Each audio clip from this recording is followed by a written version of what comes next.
রসুল করিম সাল্লাল্লাহু আলাইহি সাল্লাম বিদায়ী হজ করে ফিরে আসছেন। গাদিরে খাম নামক একটা উঁচু জমিনের উপর দাঁড়িয়ে এক লক্ষ হাজির মাঝে ঘোষণা করছে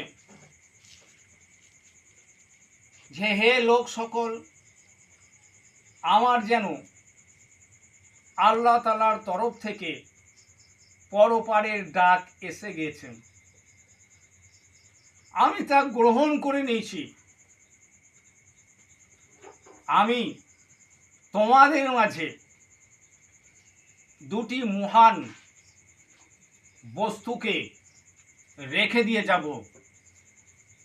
এক, আল্লাহর কিতাব। দুই, আমার আহলে বায়েত, আমার পরিবারবর্গ। আমার পরে উক্ত বস্তুদ্বয় সম্পর্কে তোমরা গভীর চিন্তা করো। উক্ত বস্তুদ্বয় হাউজে কাউসারের কিনারায় আমার নিকট উপস্থিত হবে। তাহারা তোমাদের নীতি সম্পর্কে ওই দিন তোমাদের পক্ষে সাক্ষী দেবে। অতঃপর রসুল করিম সাল্লাল্লাহু আলাইহি সাল্লাম বললেন, আল্লাহ আমার প্রিয়, আমি সকল মুমিনের প্রিয়। তারপরে হযরত আলী কারিমুল্লাহ ওজুর হাতটা উপর দিকে তুলে বললেন, আমি যার প্রিয় হব, আলীও তার প্রিয় হবে। আল্লাহ গো, ওই ব্যক্তিকে প্রিয় বানাও যে আলীকে প্রিয় বানায়।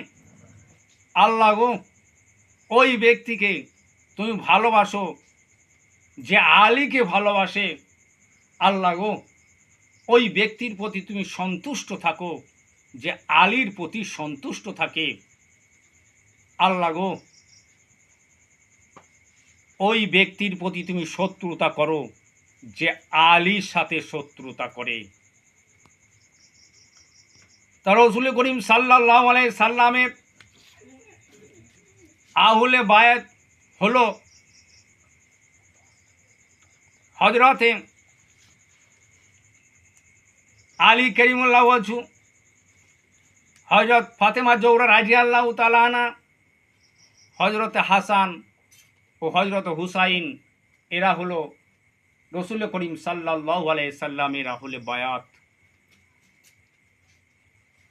রসুল করিম সাল্লাল্লাহু আলাইহি সাল্লাম বসে আছেন, ইতি অবসরে হযরতে আলী কারিমুল্লাহ ওয়াজহুকে ডেকে নিলেন, ফাতেমা জোহরা রাদিয়াল্লাহু তাআলা আনহাকে ডেকে নিলেন, হযরত হাসানকে ডেকে নিলেন, হযরত হুসাইন রাদিয়াল্লাহু তাআলা আনহুকে ডেকে নিলেন। দিয়ে ওদের ওপরে একটা কাপড় চড়িয়ে দিলেন, দিয়ে আল্লাহর দরবারে মোনাজাত করছে, আল্লাহ গো, এরা আমার আহলে বায়াত, এরা আমার পরিবারবর্গ, এদেরকে তুমি পাক পবিত্র করো, এদের থেকে তুমি নাপাকি দূর করে দাও।